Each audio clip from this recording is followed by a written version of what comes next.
べー。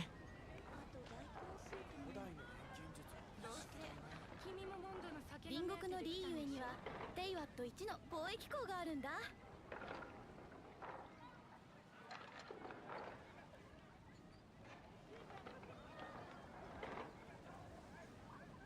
遅いよっ。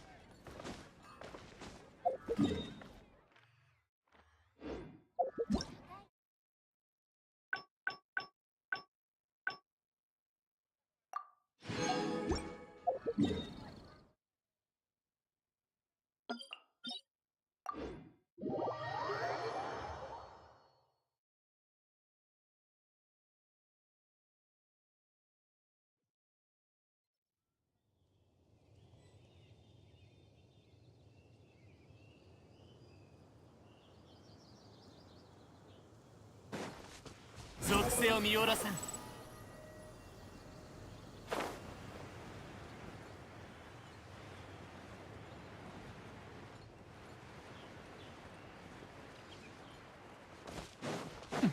風よ。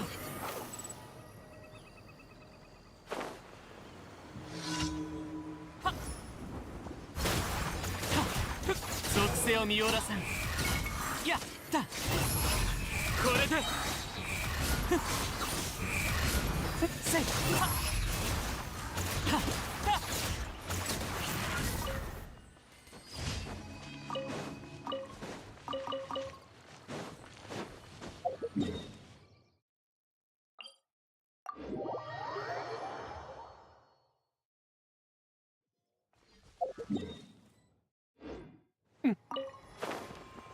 よっ天へと前。ふん遅い。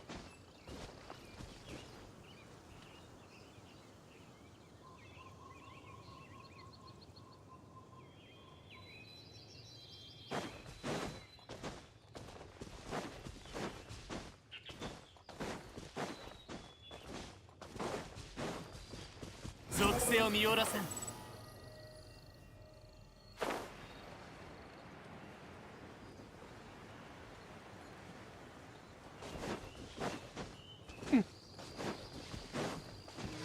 よっよっよっ。礼をわきまえぬ虫けらが風よこったふっ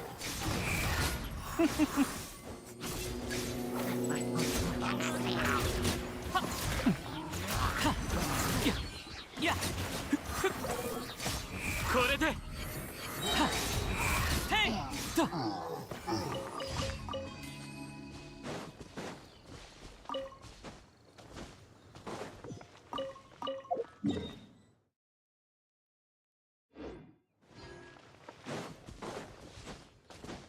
遅い。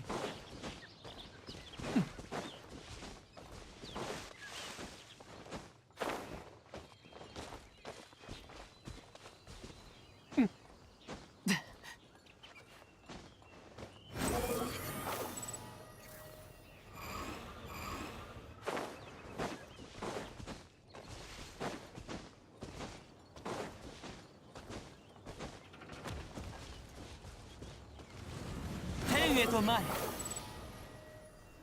やっはっもっと泣きわめけ。ソーランの憩い。せい属性を見よらせん。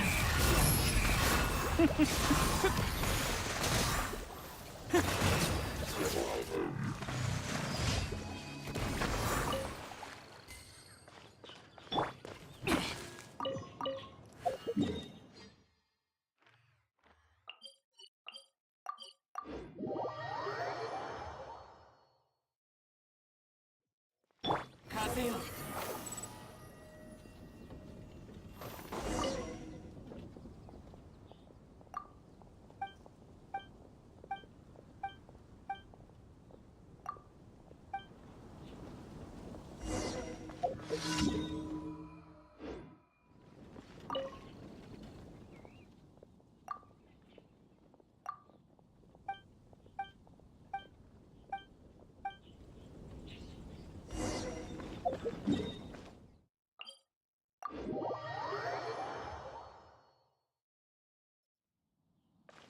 へと前。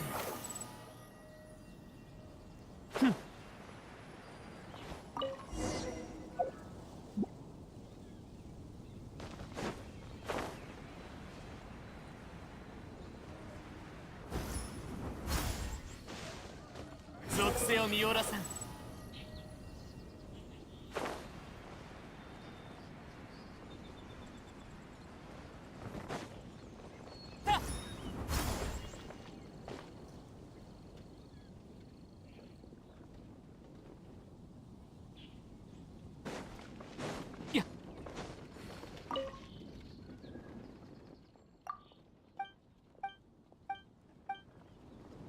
風神様、グッドウィング。天へと前。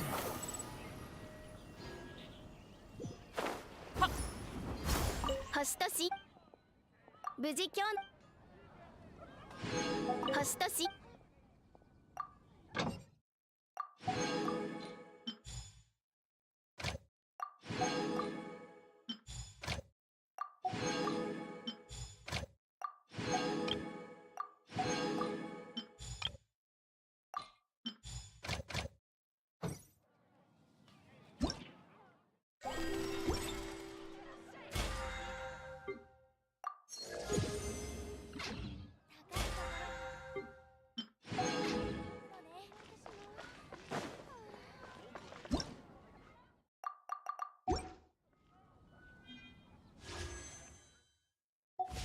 遅い。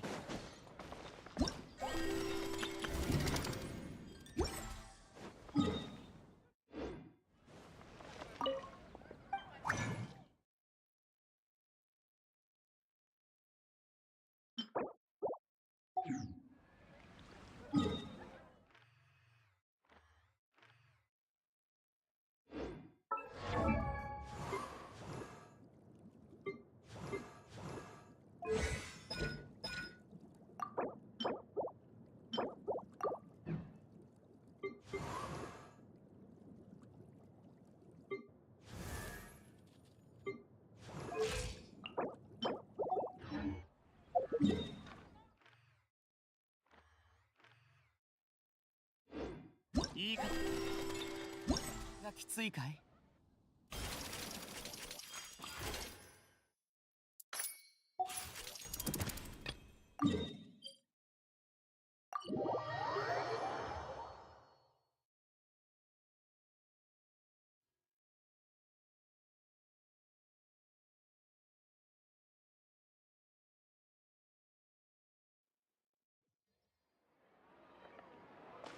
遅い。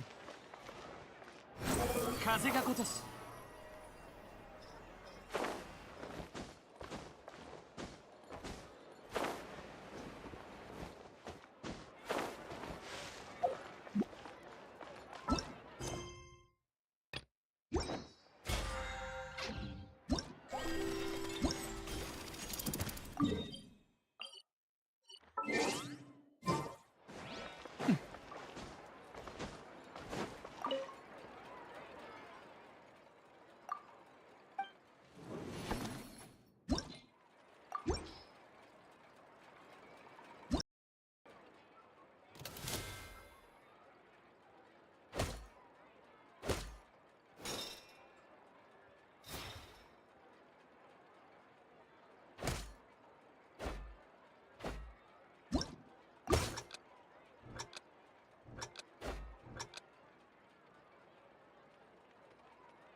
遅い。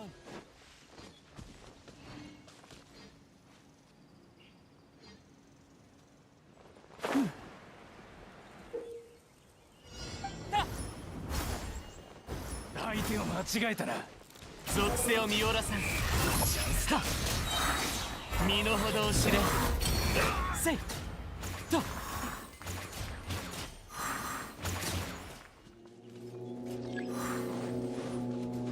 風よ、その程度か。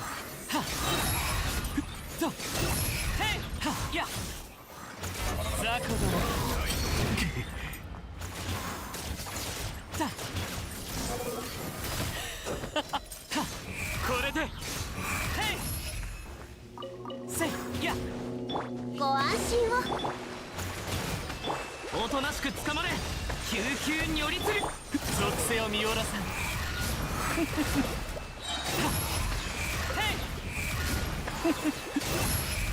いやへいせいその程度か。礼をわきまえる虫けらが。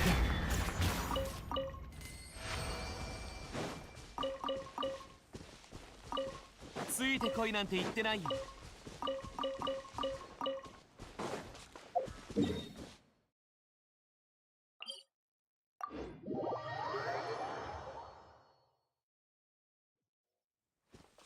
天へと前へ。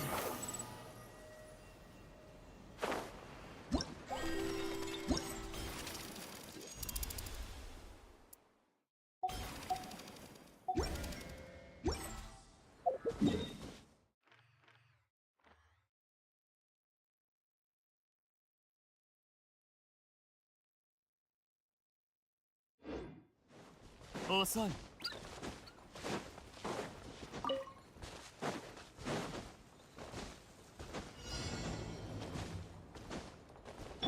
行きましょう。へい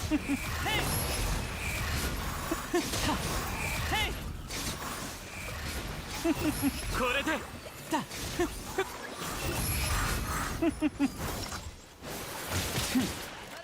せいしびれさせちゃうわよ。風よ。へい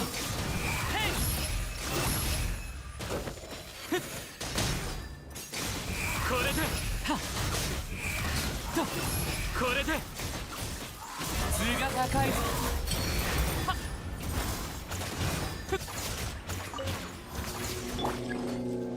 ご助力を。両豆立ち去れ。天へと前へ。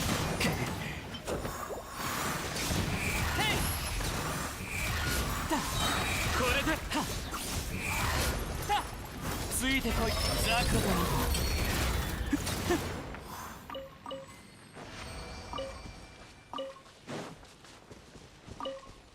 も。遅い。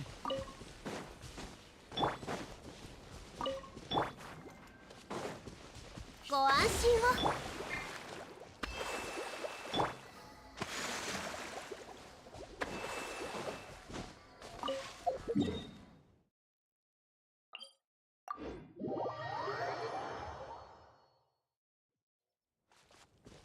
風よ。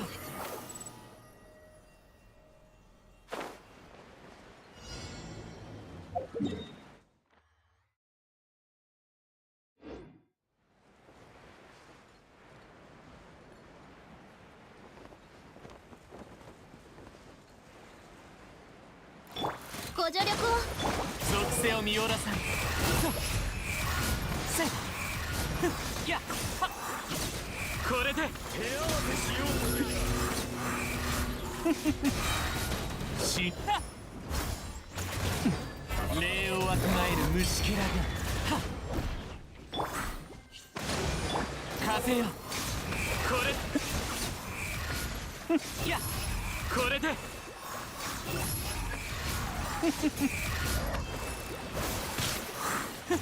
っちや。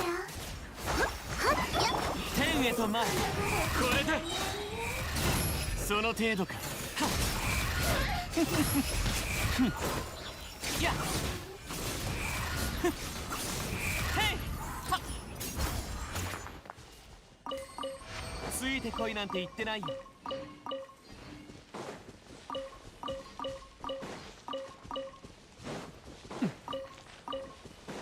ついて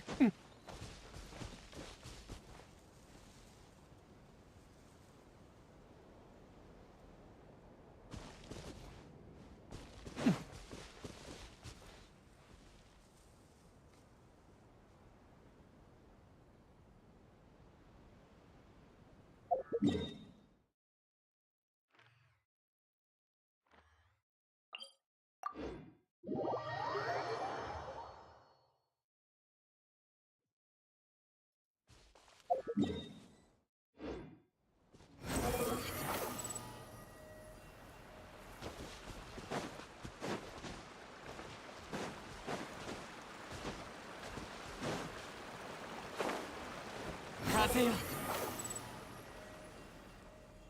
ふん。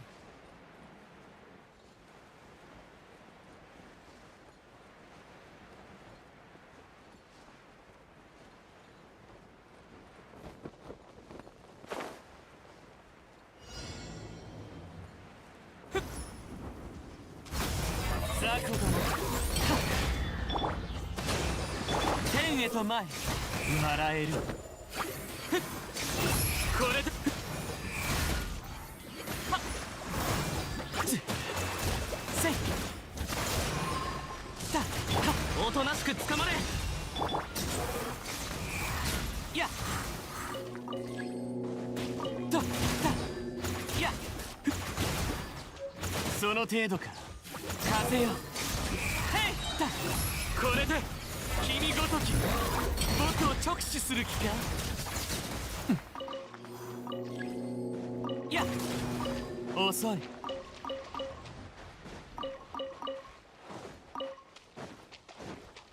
ご安心を。天へと前死にたいようだね。へいだ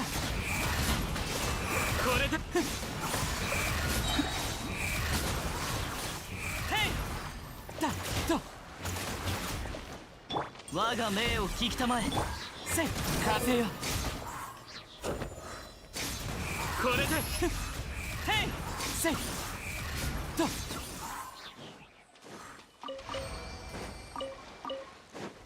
ついてこいなんて言ってないよ。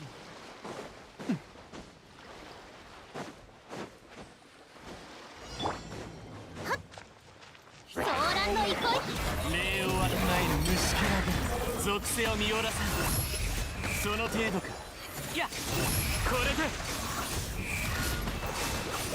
へいだはっへいだせいついてこいなんて言ってないよ。天へと前はっへいとこれでへいだへいせったやっ雑魚ども。やみつきにならないで。ご安心を。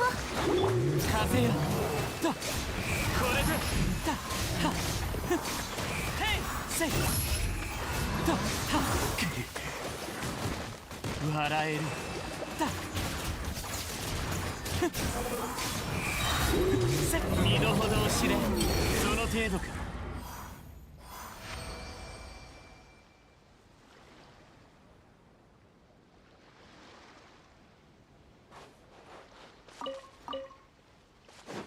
天へと前よっ遅い。ご助力を。属性を見下ろさん。へいこれではっ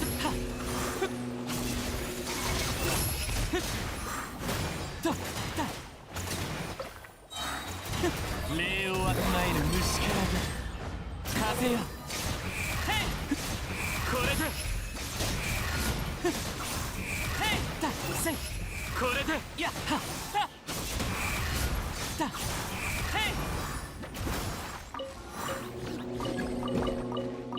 いついてこいなんて言ってないせ天へと前これでへいだこれで妖豆立ち去れとせはっ属性を見風がこと風がことその程度かはっやっとだザクドのせ天へと前やっだふっはっへいだやっこれで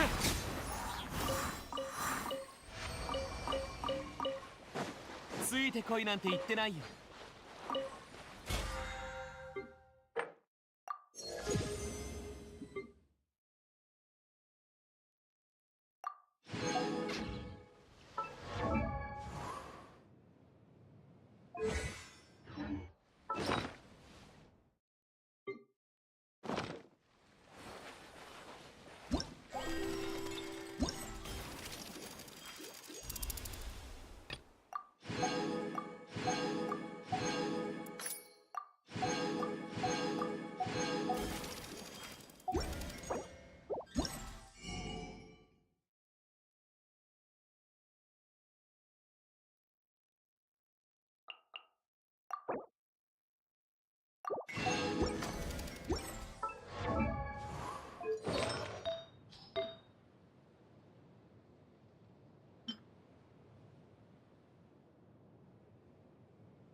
へえ。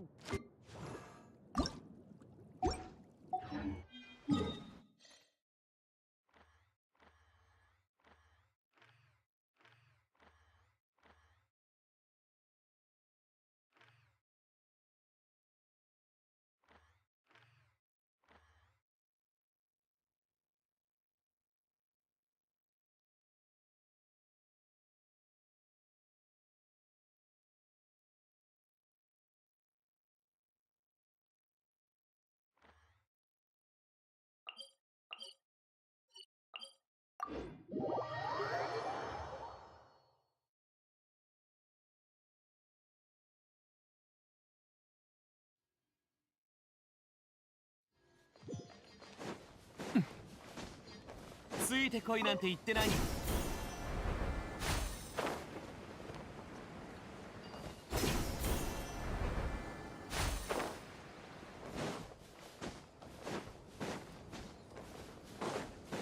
属性を見下ろさん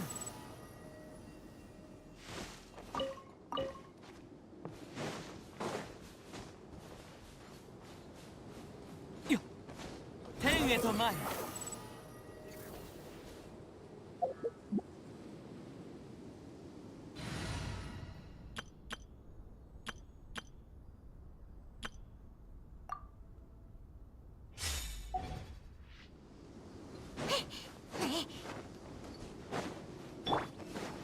遅い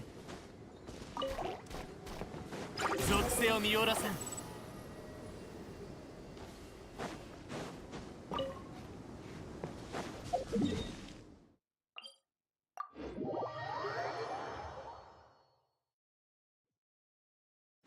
こい風よ。遅い。ついてこいなんて言ってないよ。天へと前。ふっ。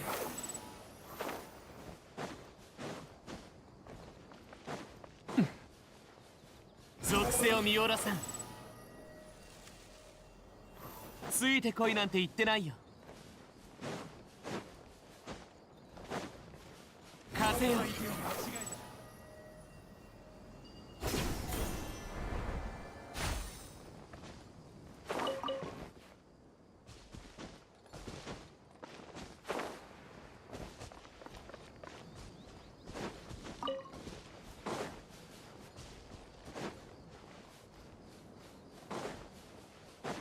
天へと前。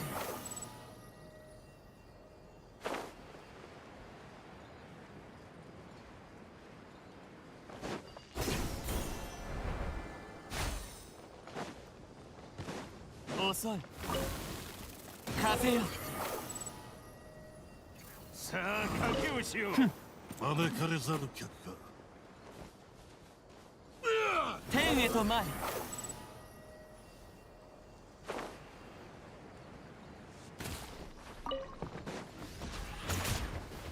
風よ。だこれでへいはっとせい天へと前。ふっ。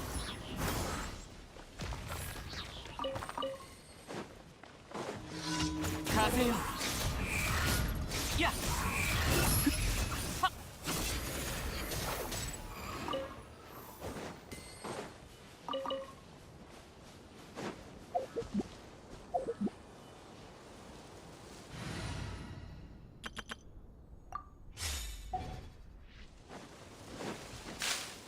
遅い。礼をわきまえる虫けらで天へと前。これでせいへい。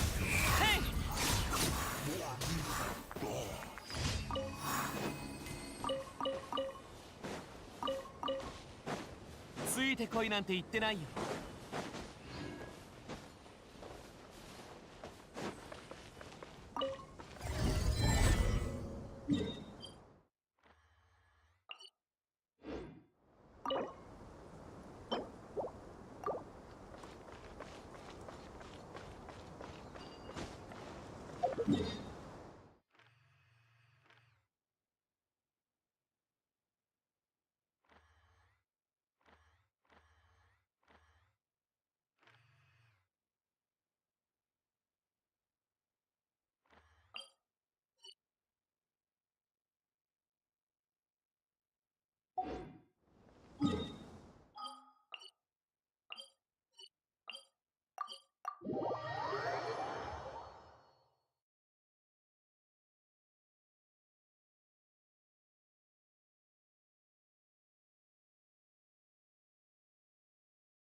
この同点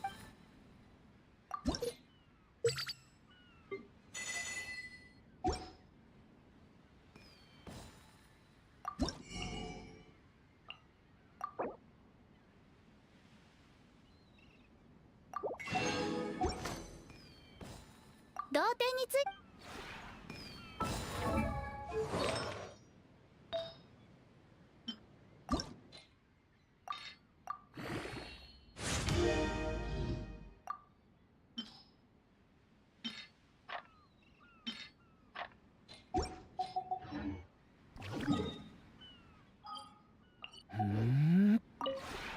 この同点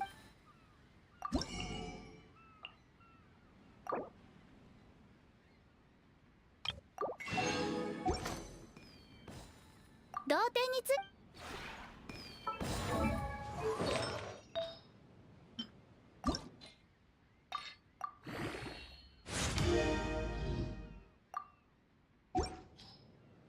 世間話はよそう。話すこともないのに必死に話題を探すなんて滑稽だからね。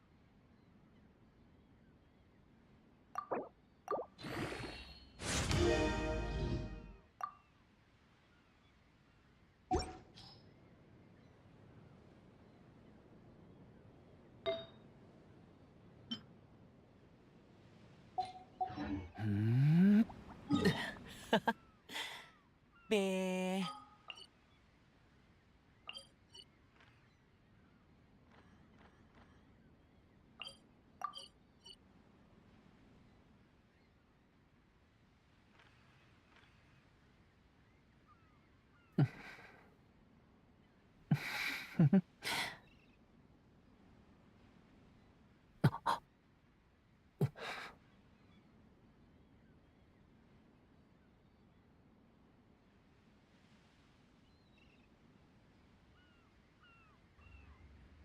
Mana? Aku tadi tutorialnya aku tinggalin anjing.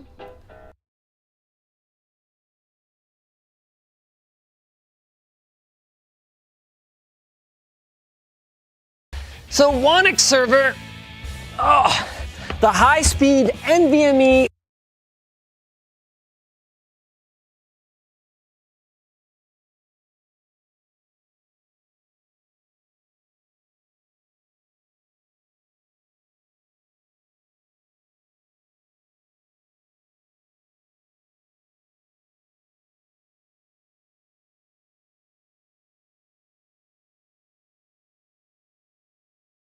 So none of the RAM that I have will work in this motherboard.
Oh, it still doesn't work. Oh, no. Oh, but it still doesn't work. How is this piece of crap still not posting? Now,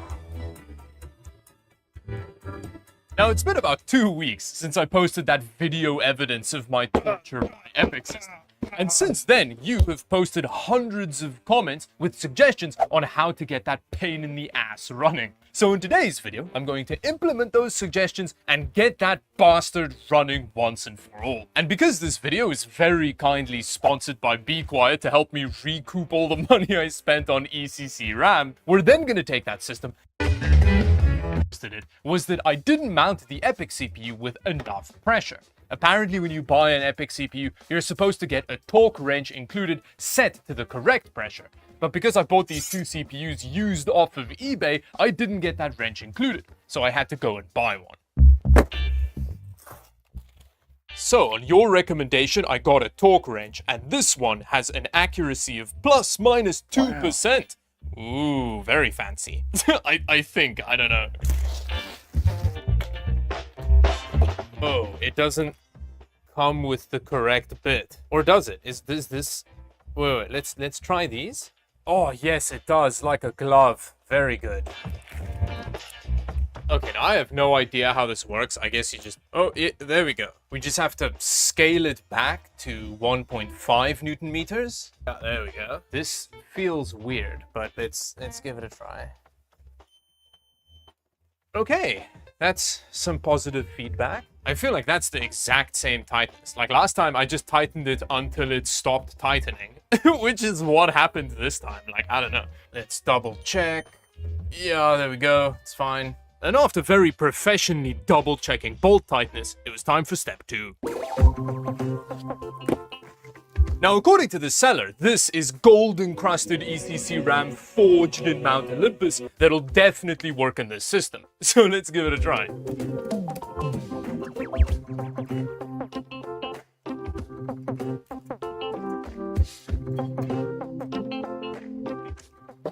And here's me plugging in those beautiful sleeved Be Quiet power supply cables. Okay, so this like super should post. So let's... Oh! Things are spinning up. That's very promising. That's like similar to where we were last time. And those two LEDs are doing the manual mandated dance. A few moments later. But it's still not posting. So despite the correct mounting pressure and the Zeus RAM, it still wouldn't post. But then, after a whole bunch of fiddling, for no particular reason, I decided to move the graphics card from the full-sized PCIe slot to the top half one. Oh! Oh! A thing, look! A thing happened! Oh, finally got a signal out of the thing. I'm almost certain it's because we're using the awesome Be Quiet Dark Power Pro 13 power supply. I mean, putting aside the whole Intel boot agent thing, which feels very weird to me, but look at that! It's asking for media, and like, its video has come out.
So the next step is to drop the second CPU in here with its own stick of RAM and see if we get a signal out with that configuration.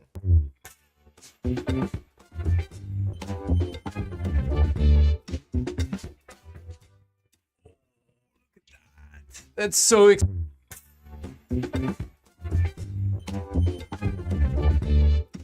It means that we can actually game using the world's worst single channel setup. Having just one of 8 channels. Actually, on that note, I do want to test to see if the RAM that I bought off of Amazon works in this system so that I don't have to order a whole bunch more from the eBay seller. Because, you know, I have this RAM at hand. I don't have to wait a bunch of time for it to come. It does work! So what I'm gonna do next is test the final configuration that I'm gonna build into the beautiful, majestic, Dark Base Pro 901. But after spending 8 years plugging in the 16 sticks of RAM and dropping in the AMD graphics card I wanted to use with the system, I ran into another problem. Wait, PCIe vendor and device ID do not match. Oh, it's not happy with that graphics card. And not only was the only graphics card I tried that didn't give me that vendor mismatch warning the GTX 1650 I started with, but the motherboard also wouldn't let me into its BIOS. I spent ages feverishly smacking every key I knew to invoke a BIOS on every system I've ever used, to no avail. Which brings me to comment suggestion number 2. One of the 3 LAN ports on the motherboard supports what's called IPMI, which is BIOS over network as far as I understand it, which unfortunately didn't work because I didn't know what the motherboard's IP address was, and the default one that Supermicro motherboards use didn't work. They changed it to something else, and when I reached out to the vendor on eBay, they didn't seem to know what I was talking about. The next thing I tried was to install Windows on the motherboard so that maybe I could do stuff with the system, even if it's just got a GTX 1650 in it. But that didn't work either because the motherboard just refused to boot off the Windows USB install. I tried various versions of Windows, including Windows Server installs that, according to Supermicro, should work on the motherboard, but despite using both UEFI and legacy installs on the USB stick, I just couldn't get it to boot off it. And because I didn't have access to the BIOS, I couldn't change the boot priorities to make it boot off it. So I was kind of screwed. Again. Now, to cut a very long and annoying story short, do you know how I ended up managing to get into the BIOS on the motherboard? For some reason, on the first setup, this motherboard refuses to go into the BIOS unless you use the Mesozoic period port on the motherboard as a video output. And no one tells you that. Nowhere on the internet does it tell you this motherboard is a and the only way that you can get into the BIOS on first boot only is by using the Mesozoic period port on the motherboard. The craziest part is, I tell the eBay seller that after I figured it out, and they go, "Oh yeah, by the way, you have to use the Mesozoic period port on the motherboard to get onto it in the first boot." What? Why didn't you tell me that days ago when I first told you I couldn't get into the BIOS? I know that now. I figured that out through massive trial and error and wasting hours of my life with huge frustration. I hate this motherboard so much. But before I rupture an artery in my heart, let's just move on. I've managed to get into the BIOS and all is now well in the world.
Potentially. Oh, that's a different screen. Oh, finally. Oh my God, it's the BIOS. It's so beautiful. I just needed a VGA monitor. And after spending a while configuring the BIOS so that the system behaves normally, cross-referencing all the stuff I didn't understand with the manual, I then installed Windows, still using the Mesozoic period board. Okay, we have Windows in the house. There's still a lot of struggling that needs to happen, but Windows is on here. Oh yeah, look at that. 240... Why does it say 15 out of 16 slots used? It turns out one of the sticks of Amazon RAM was dead. Moving on. We also have this madness. I then moved the jumper back from Mesozoic mode to external graphics card mode and finally went through the fun process of finding a graphics card this stupid motherboard won't turn its nose up at. The only one my lord ended up accepting other than the GTX 1650 was an RTX A2000 Quadro card I happened to have lying around. A worthy sacrifice on the pile of unworthy. Now the case I'm gonna use is the monolithic hashtag sponsored by Be Quiet Dark Base Pro 901. Be Quiet, the sexy choice.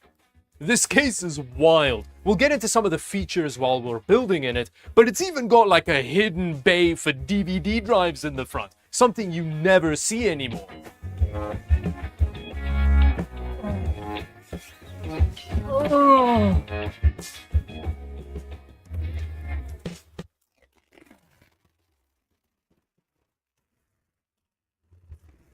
Now clearly, this is a monolithic case with huge amounts of flexibility in terms of motherboard orientation, radiator options. It can take just a ridiculous amount of hard drives for a modern case. But what I'm the most interested in today is this case's ability to subsume pretty much any motherboard. It's got standoff support all the way to the other end of this cable hiding bracket thing.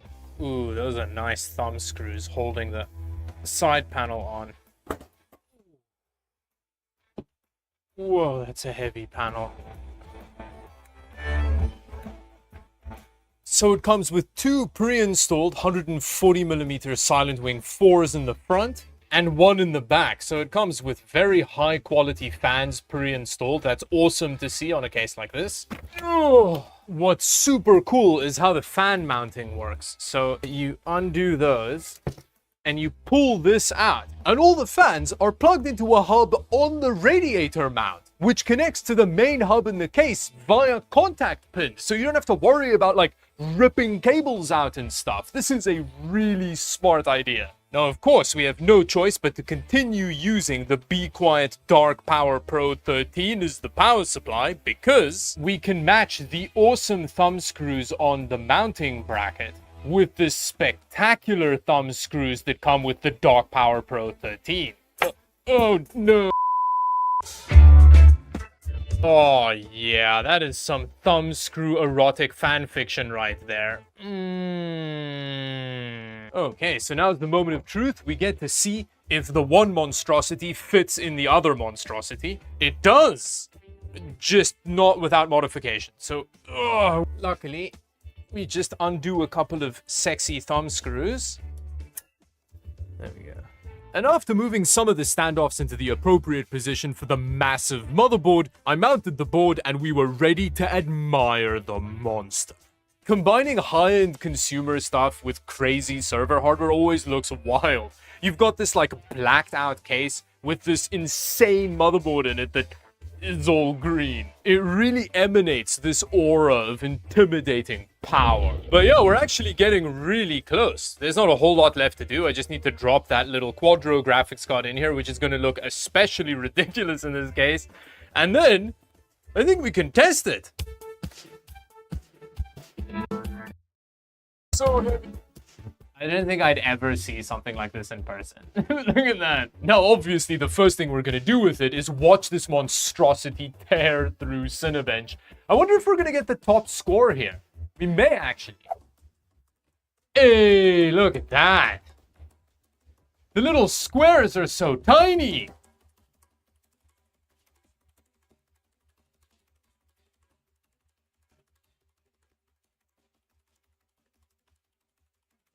Hey, the second highest score, and it's not that far behind either. That is real exciting stuff. Look at that. The crazy thing is, this isn't even the system's full power. Remember, one of the sticks of Amazon RAM is dead, so we've got an empty channel on one of the CPUs, and all of this RAM is pretty losery 2133 MHz ECC, and the system supports up to 3200 MHz ECC. Now, I am going to buy 16 sticks of 3200 MHz RAM to see the system's full potential. I'll post a short when that arrives showing the result of that. But anyway, let's have a look at the single-threaded performance, because I think that's going to be a lot less impressive. Okay, so we've got similar single-threaded performance to a 200-year-old i5. Which is not that bad. I was honestly expecting it to be lower than that. Which means now we get to see the gaming performance of this system. It's time to place your bets. My bet is that even the little A2000 is going to be waiting around for these two epic CPUs. But let's find out. Okay, well, when it comes to gaming, this system is much less of a beast. This is Battlefield 5 at 1080p high settings, and as you can see, I was pretty much right. There's not a massive CPU bottleneck going on with the A2000, but there's definitely one happening. Remember, an A2000 has roughly similar gaming performance to an RTX 3050, so it's not a beast of a gaming graphics card, but the epic CPUs are still struggling to keep up. Although, I will say, I think it's going better than I was expecting. Wow, with Cyberpunk, it's going worse than I was expecting.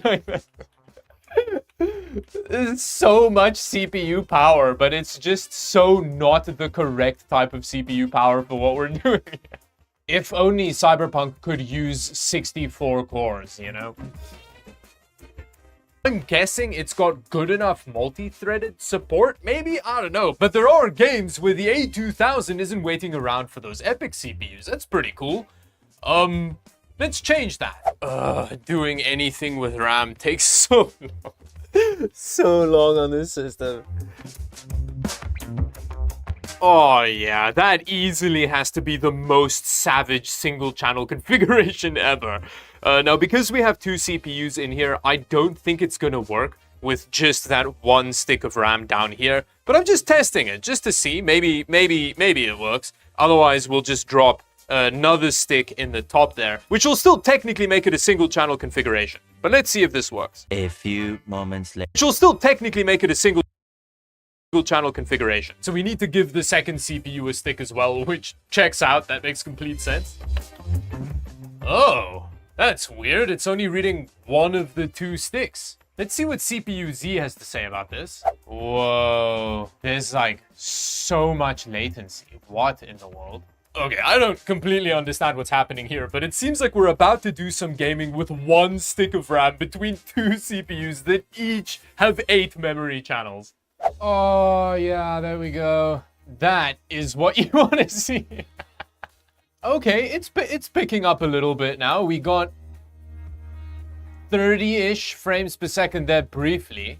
Now that we've been in the match a bit longer, it is starting to wake up a bit, but we're still topping out at like 40 frames per second. It takes the system a shockingly long time for all the game assets to load in, but once they're all loaded, when it comes to a standardized benchmark, honestly, it's not that bad. Considering what's going on here, that is a very impressive result. Especially the 1% lows. Like, what?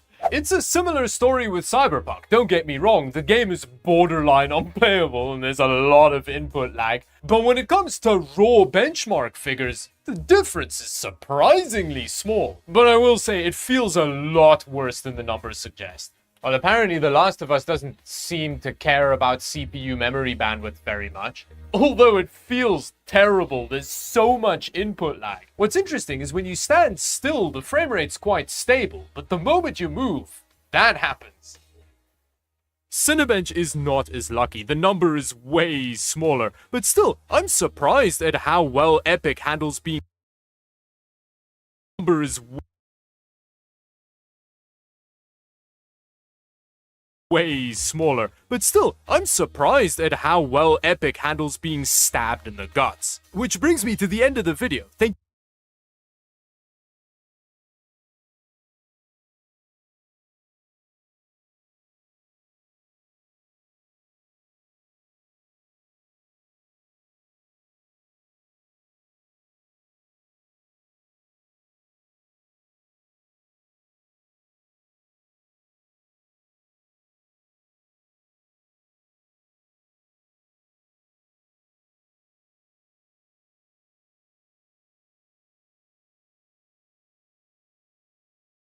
Thank you very much, Be Quiet, for sponsoring the video. There are some links in the description you should go check out, and maybe check out part 1 of this video as well. "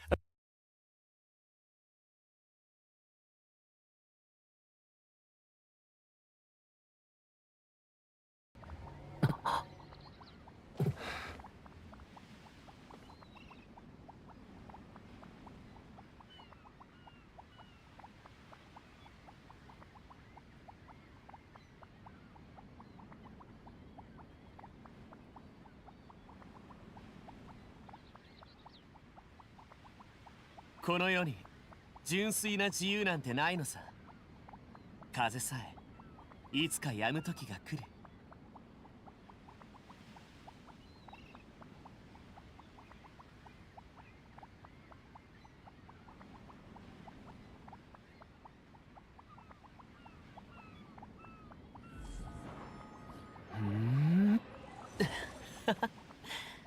べー。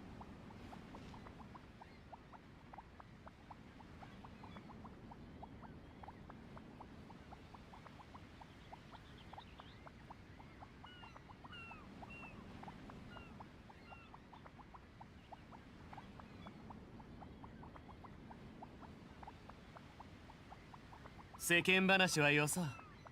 話すこともないのに必死に話題を探すなんて滑稽だからね。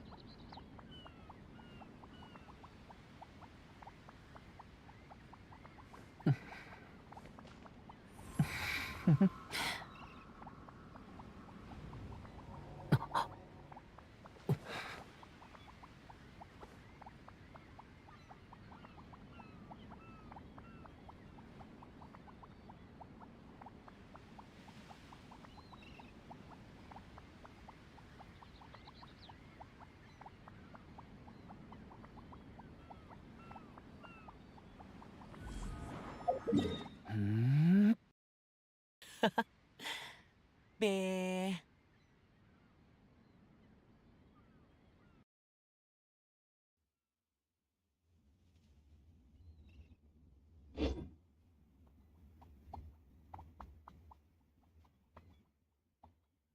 Kan Iya. ini keluar sebagai driver baru. Ini gara-gara driver baru ini performa naik. Performanya Naiknya naik. kenapa? Naiknya karena RSR nyala. Gitu. Kalau naiknya gara-gara upscaler, ya nggak apa-apa. Tapi kasih tahu kalau naiknya Iya. gara-gara upscaler. Kasih tahu naiknya gara-gara upscaler karena Menurut pakai gua sah kalau naiknya upscaler kalau lu bilang. Iya, sah-sah aja gitu. Iya. Itu karena sama aja kayak lu ngidupin RSR-nya. Cuma ini paketan ibaratnya. Lu nggak perlu satu-satu nih. Anti-lag onin. Radeon boost onin. Tapi itu benar sih karena lu ngerasa nggak sih kalau ya kita istilahnya kita berdua ini cukup beruntung di mana kita tiap hari mainannya kayak begini dan setting buat itu nggak masalah gitu. Nggak masalah. Buat dioprek Nah, gitu. 3 variabel mau dipilih. Banyak orang ngerasa aduh variabel banyak banget sih, gue capek, gue harus milih yang mana. Gue mau menghargai mereka yang jadi ini satu opsi untuk kasih performa ekstra. Yang gue harapkan terjadi di sini adalah satu opsinya dikasih tahu dengan beres, dan yang kedua misalnya ada image quality hit level preset. Tuh. Oke. Itu HyperRX. Itu HyperRX ya. Oke. Terus selanjutnya kita juga ngelihat teaser-teaser mengenai FSR 3 yang ditanyain kapan. Dan juga frame gain-nya ya. Bentar, gua Si AMD sih nyebutnya fluid motion frame. fluid motion frame. Mari gua cek. Iya benar namanya fluid motion Fluid frame. motion frame. Nah. Itu mirip-mirip sebenarnya sama frame generation. Mari kita asumsikan gini. Mari kita asumsikan ini adalah frame generation-nya AMD. Yep. Gitu. Dan yang jadi problem bagi gua di sini satu, kita nggak ada kita cuma dapat teaser FSR 3. Dan sejujurnya kalau gue jadi AMD gue pilih game yang lain karena gamenya Forspoken. Iya, saat itu yang didemokan Forspoken. Karena gini, kalau gue memposisikan diri gue sebagai AMD gitu. Iya. Gue mau ini gue taruh di game yang di-hype-in semua orang, Starfield. Iya, yang baru-baru. Ratchet and Clank. Tapi kan Ratchet udah sama. Iya. Maksud gue akan, karena bagi AMD FSR 3 itu penting gitu. Kan selama ini misalnya kita cuma mau ngechecklist feature. Apa sih yang AMD belum punya? Ya, yang beres. Tapi nanti itu kita bakal itu nanti kita bakal. Salah satu yang AMD kelihatan ketinggalan adalah frame generation. Mau ada yang bilang, wah frame generation tuh fake, frames lah, latency-nya nggak enak. Still, itu sebuah fitur yang ada kondisi dan skenario di mana itu useful. Yep. Jadi itu yang ini tidak punya. Dan adanya FSR 3 kita lihat, oh itu salah satu bentuk frame generation. Itu yang ditunggu banyak orang sebetulnya. Nah, yang kita tidak tahu apakah fluid motion frames-nya itu satu hit ke input lag-nya gimana. Karena saat karena ada frame di mana kita mau asumsi dia sama lah kayak DLSS 3 berarti ada frame yang di-render, ada frame yang di-generate. Ada frame yang ditarik jadi latensinya itu jadi gede. Jadi mirip kayak motion walaupun ini asumsi banget. Ini mirip banget kayak motion interpolation gitu. Cuman rapih banget dikerjain. Satu, kita perlu tahu gain performance itu di skenario apa. Bisakah ini gain performance kayak di kondisi CPU bound kayak DLSS 3-nya DLSS 3-nya Nvidia di Flight Simulator gitu kan. Kemudian kualitas dari frame yang di-generate karena gini, frame generation tuh punya problem jauh lebih parah daripada upscaler. Frame-nya tuh bisa ada artefacting dan ini bahkan bisa kejadian kayak Nvidia 4060. Gue ngeliat di beberapa kondisi itu istilahnya frame yang di-generate itu nggak bersih frame-nya. Bisa sampai kelihatan sama gue kalau gue gerakin mouse in certain way gitu. Mungkin kalau lu pakai controller nggak kelihatan sih. Tapi ini kelihatan saat lu geser pakai mouse segala macam. Nah, ini yang perlu dites dan seperti biasa saat mereka umumin ini entah di briefnya apa segala macam, yang mereka tampilkan cuman FPS number. Kita nggak bener-bener bisa lihat image-nya kayak gimana. Itu mesti dianalisis per game. Dan ini nggak pakai AI acceleratornya Radeon ya? Kemarin mereka secara spesifik bilang ya bahwa mereka mau ini nggak pakai AI dengan alasan ini bisa jalan di semua hardware including kompetitor. Dan mereka juga kalau nggak salah emphasize, walaupun mereka tidak bilang ini pasti akan ada di konsol apa enggak, mereka kayak emphasize ngasih poin bahwa kita butuh untuk ini bisa jalan di konsol, mirip kayak FSR 1, FSR 2 lah. Tapi kan maksud gue kalau di konsol misalkan kayak di PS udah ada dynamic super resolution yang menurut gue kayaknya lebih faedah sih itu di konsol daripada FSR. Nah, gue tidak tahu sejauh mana teknologi fluid motion frame atau FSR 3 ini bisa bisa membantu kalau misalnya kayak konsol gitu. Walaupun sejujurnya kalau kita bicara konsol sama PC itu tetap pakai mouse sama keyboard. Konsol pakai controller. Gue mau asumsi controller tuh lebih tolerant sama latency. Iya, lebih toleran. Dan beberapa TV itu juga kan udah ada yang punya fitur motion game gitu. Nah, yang berasanya tuh kayak 60 FPS terus kan. Dan kalau gua nggak salah ingat di brief tadi siang, kalau gua nggak salah lihat ya, FSR 3 tuh kayak gabungan dari upscaling. Jadi FSR 2, kemudian fluid motion frame tadi, frame generation tadi, sama anti lag. Dan ini memang harus ada karena lu nambah satu frame itu berarti kalau input lag lu nggak dijaga, lo akan ngerasa aneh banget. Ini kayaknya gue udah moving sesuatu di tempat gue, misalnya mouse gue atau controller gue, kayaknya karakternya nggak moving as it should sih. Istilahnya kayak lu kena input lag yang nggak enak, membuat istilahnya game lu justru jadi. Tapi masalahnya sih anti-lag ini secara response time seberapa efektif? Nah itu. Karena kan secara konsep sebenarnya dia mirip-mirip kayak konsep DLSS 3 ya. DLSS 2, frame gain, abis itu reflex. Nah, itu pun DLSS 3 yang pakai bener gue setuju secara konsep, itu pun DLSS 3 menurut gue rapih sekali beresinnya karena mereka punya reflex. Jadi AMD soalnya reflex memang terkenal itu efektif banget. Itu in game kan. Nah, AMD kerjaan ini in driver. Gue tidak tahu magic apa yang mereka gunakan untuk bikin itu efektif. Gue berharap itu efektif. Yang jadi problem, gue belum pernah lihat anti lag macam kayak gini ditaruh di sebuah frame gen yang ya istilahnya solusi open kayak gini. Di satu sisi gue menghargai sisi opennya, di satu sisi ya ini mengujinya mungkin lebih kompleks daripada DLS. Dan yang DLSS 3 yang repot juga satunya lagi tambahannya adalah ngetes input lag itu atau respon time itu nggak mudah. Kemarin sih mereka sempat nyebut bahwa mereka bakal bikin kayak semacam kayak variabel yang bisa diukur untuk ukuran milisecondnya itu. Cuman gue nggak tahu gimana ngukur. Kalau Nvidia kan di frame view-nya mereka ada. Di frame view-nya udah ada sekarang. Dan sekarang udah bisa ngecek. Gitu jadi itu buat FSR 3. Tapi sebelum gue nambah buat FSR 3, gue mungkin nambah satu lagi deh. Kalau gue nggak salah mengerti, jadi di salah satu briefnya mereka tadi, mereka sempat nyebut bahwa ada kemungkinan fluid motion frame ini diaktifin on driver lagi. Jadi bisa jalan di hampir di semua game. Theoretically. Secara teori. Secara teori kalau dari driver semua game bisa pakai. Iya, jadi istilahnya ada satu slide, lo bisa lihat di sini. Ini mereka mungkin kayak memberikan kasih tahu potensi bahwa bakal bisa ini diactivated on driver. Fluid motionnya doang. Fluid motionnya doang. Wah, enak dong. Nggak, misalkan kita main resolusi native, tapi mau pakai fluid motion. Nah, yang jadi problem fluid motionnya seberapa faedah saat itu. Karena gue mau berasumsi kalau cuma fluid motion dong berarti anti-lag-nya nggak ada dong. Oh iya. Nah ya gue nggak tahu, makanya itu kan juga baru potensi dan mereka baru bilang coming soon, jadi ya kita nggak tahu apakah itu efektif untuk pakai. Jadi kalau bukan fitur untuk checkbox, Gue nggak tahu sih. ada. Maksud gue nggak tahu sih ini yang nonton ini misalkan pada main game AAA, latency yang gede itu seberapa ngaruhnya sama experience? Ya gitu, karena gini. Gue nggak tahu tuh. Kalau gue ngerasa, ya istilahnya ini mungkin jauh dari jiwa seorang overclocker yang pengen frame rate paling tinggi di atas segala-galanya ya. Gue kalau udah main game, gue butuh dia untuk konstan di level tertentu.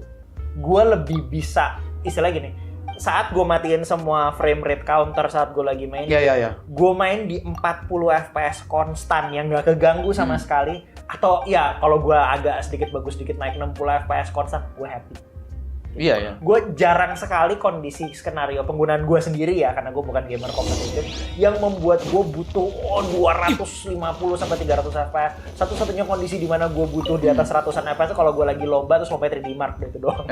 Tapi gini Pak, maksud gue katakanlah sama-sama 60 fps nih ya. Misalkan pakai resolusi udah sama-sama native, tapi yang satu nggak pakai fluid motion, yang satu pakai fluid motion. Itu di user experience-nya seberapa mengganggu gitu.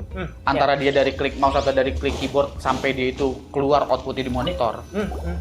Ya itu jadi untuk game yang AAA gitu, experience-nya terasanya semana karena satu gue belum ngerasain fluid motion. Ya, tapi yang gue rasain di DLSS, iya, tapi yang gue rasain di DLSS 3, gue nggak segitunya ngerasa ada improvement. Ada improvement atau gimana, gue happy aja gitu. Justru yang gue rasain, karena ya, sejujurnya walaupun ini mungkin agak sedikit datang dari pengalaman gue, karena pertama kali gue nyoba DLSS 3 tuh dimana itu DLSS 3 pengujiannya benar-benar Iya, masih awal-awal banget ya. Awal banget dan berapa jam sebelum video tayang. Jadi tuh video DLSS 3 tuh diselipin, banyak yang nggak nyadar loh bahwa ini gue kalau syuting video tuh literal sampai last minute sampai last hour karena itu pertama banget. Cuman istilah gini, yang membekas di gue adalah DLSS 3 itu efektif untuk mengubah sesuatu yang sudah di atas 60 fps. Jadi ratusan fps, efektifnya di situ. Karena kan berarti lu cuma ngelihat visual smoothness-nya doang gitu, kayak gerakan gitu, kan animasi gitu. Tapi kalau fps lu rendah terus lu kasih frame gen, artefaknya keluar semua, bos. 30 versus 30 fps terus gitu. Latency itu berasa sekali gitu. Jadi makanya gue bilang bahwa yang menurut gue problem sama Nvidia DLSS 3 pas waktu awal-awal, mereka nggak secara eksplisit nyebut DLSS 3 tuh efektif untuk sekian frame rate diubah jadi sekian. Mereka cuma bilang, ini kita cuma punya sebuah fitur yang naikin berkali-kali lipat itu loh. Makanya sekarang selalu ada di itunya mereka nggak sih, apa sih? Press release-nya mereka tuh kalau ada game tuh pasti ada DLSS 3 kan? Sejak 40 series gitu. Yang buat gue agak sedikit pengen nyentil juga sebenarnya. Iya, kayaknya harus minimal banget di atas 60 kali ya. Iya, maksudnya tanpa frame gain-nya tuh udah 60. Iya, tanpa frame gain udah 10. Baru abis itu lu punya file, kalau lu mau memanfaatkan lu punya Iya. Misalkan lu mau geber dia karena monitor lu mungkin 4K 120, ya kan? Sebelumnya lu dapetnya 4K 60 nih. Iya. Ya kan? Gue mau kejar refresh rate-nya aja deh. Iya. Ya Atau kan? dan ini juga harus asumsinya lu punya variabel refresh rate ya. Karena kalau di Nvidia, ini tadi sebelum sempat gue tanya sih, di Nvidia kan lu butuh G-Sync. Iya. Ya kalau di AMD gue nggak tahu apa kalau butuh FreeSync atau mereka punya metode untuk capping frame rate atau gimana gitu. Dan kita juga nggak tahu fluid motion frame ini gimana dengan capping frame rate. Nvidia sempat problem soalnya waktu untuk nge-cap frame rate. Jadi judul mereka adalah kalau lu pakai DLSS 3 punya Nvidia, frame gen Nvidia, lepas aja udah tuh, berarti nggak ada batas atas FPS gitu. Dilepas FPS-nya dan berarti lu harus punya screen yang memang range-nya di segitu. Gitu. Itu soal. Tapi menurut gue ini menarik dan pengujiannya nggak akan sebentar sih. Maksud gue ini benar-benar harus in-depth ngebandingin latency kayak gimana, dan gue udah bisa ngebayangin kalau seandainya AMD minta. Masalahnya pun kita nggak bisa dong ngebandingin FSR 3 ini secara latency ya. Betul. Dengan latency yang dipunya sama Nvidia. Karena metodenya itu di dalam itu sangat berbeda sama. Iya, karena ini ada kayak dua software yang beda. Iya. Di mana kita mau menganggap dua software ini, satu punya AMD, satu punya Nvidia, bisa ngebaca latency tanda kutip ya. Karena latency yang diukur itu ukur standarnya siapa? Standar Nvidia kah? standarnya AMD kah? Iya. Soalnya kan nggak ada industry standard untuk ngukur itu kecuali lu pakai apa sih high speed kamera. Terus lu bener-bener ngukur tuh misalnya dulu yang biasa kita pakai itu kita pakai mouse ada LED-nya tuh. Kita klik mouse ya. Nah, kita ngitung tuh jarak antara LED-nya nyala sampai ada action di gambar. Istilahnya kayak gitu. Jadi itu metode primitif yang zaman dulu kita pakai. Nah, kan nggak semua orang bisa ngelakuin di shoot pakai Ya pakai kamera high speed lah. FPS. Ya berapa ribu FPS. Nah, itu kan pengujiannya satu nggak sebentar. Dan yang kedua, kalau kayak DLSS 3 itu kan berarti ada DLSS 2-nya, ada super resolution-nya, ada upscaler-nya.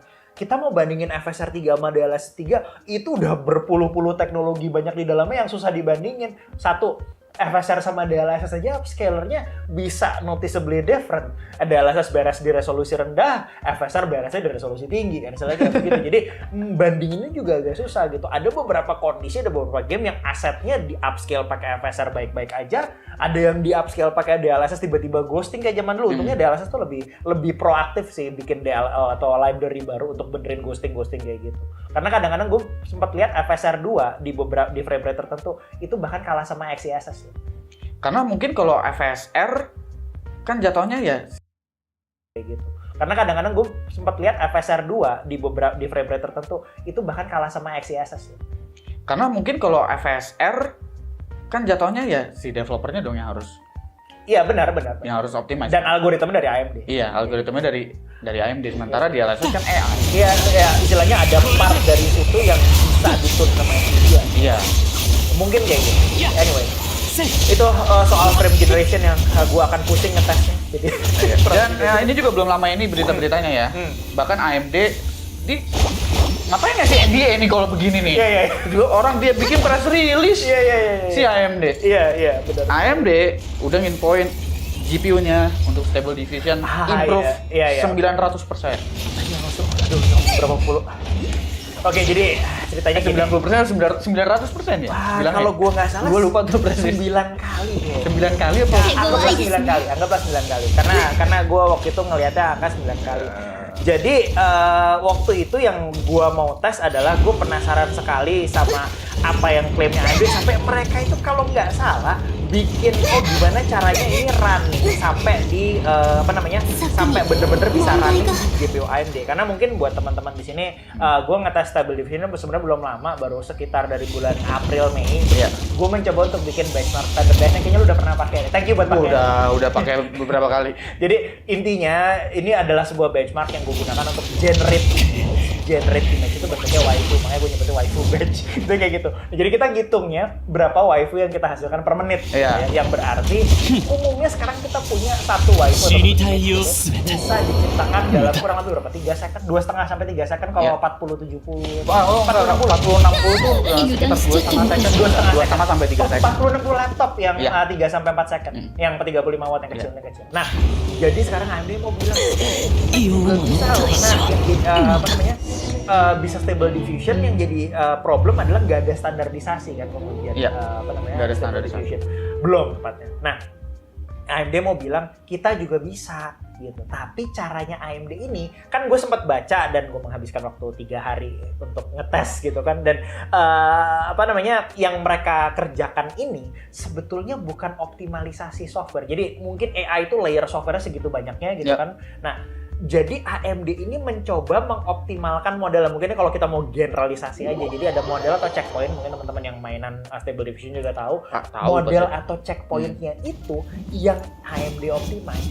Jadi mereka menggunakan namanya Microsoft Olive Optimization. Jadi stepnya adalah kita masukin model yang kita mau, di-optimize modelnya, dan kita abis itu dapat improvement yang gede banget saat kita inference atau generate dari model yang optimize tadi. Nah, ini Stable Diffusion-nya, jadi layer software itu pakai DirectML, bukan PyTorch kayak Nvidia. Iya, jadi ada beberapa step tambahan yang perlu dilakuin oleh AMD biar si AI acceleratornya ini bisa bekerja. Oke. Di situ gue punya asumsi banget karena asumsi gue adalah AI accelerator bekerja. Problem gue AMD kan nggak punya hardware counter buat Radeon AI-nya. Gue nggak tahu berapa persen dia kepake, dan istilahnya gue belum punya GPU profiler untuk bilang bahwa ini benar-benar jalan. Tapi kalau ditanya apakah performance improve jauh banget. Apakah GPU-nya load saat ini? Karena kan sebelumnya mungkin untuk konteks ya, ini untuk konteks ya. Kalau kalian install Stable Diffusion dan segala macam dan kalian pakai Radeon, mau itu RX 6000 atau bahkan Radeon 3, itu GPU lu kagak bakalan load. Kagak bakal, CPU lu yang ngerjain itu. Iya, karena defaultnya kalau ya problemnya adalah Stable Diffusion yang kita pakai. Kalau mereka nyari PyTorch, terus mereka nyari CUDA yang nggak ketemu lah. Mereka bakal revert ke defaultnya mereka CPU. Sampai besok pakai CPU. Jadi ya, yang intinya AMD kerjakan di sini, mereka ngambil satu fork atau versi dari Stable Diffusion, Automatic 1111 masih sama, tapi yang versi menggunakan DirectML namanya. Jadi eksekusinya menggunakan DirectML dan ini heavily unoptimized kalau kita bandingin sama versi yang normal, yang PyTorch Nvidia gitu ya. Nah, si AMD bilang, kita juga bisa kenceng loh di area ini setelah modelnya di-optimize. Dan untuk contoh aja, biar teman-teman dari tadi mungkin bingung, seberapa kenceng sih? Normalnya sebuah 7900XTX, itu berarti consumer hardware paling kencengnya AMD sekarang ya. 79XTX. Harga berapa? 20-22. Jangan ingetin gua, please. Gua beli ya teman-teman. Kita harga 4080 ini lah ya. Dia hobi banget ngingetin gua. 4080 nggak masuk casing gua, Bray. Ini juga gua nggak masuk ke casing gua. Emangnya pakai casing? Nggak masuk PC pakai casing mah 26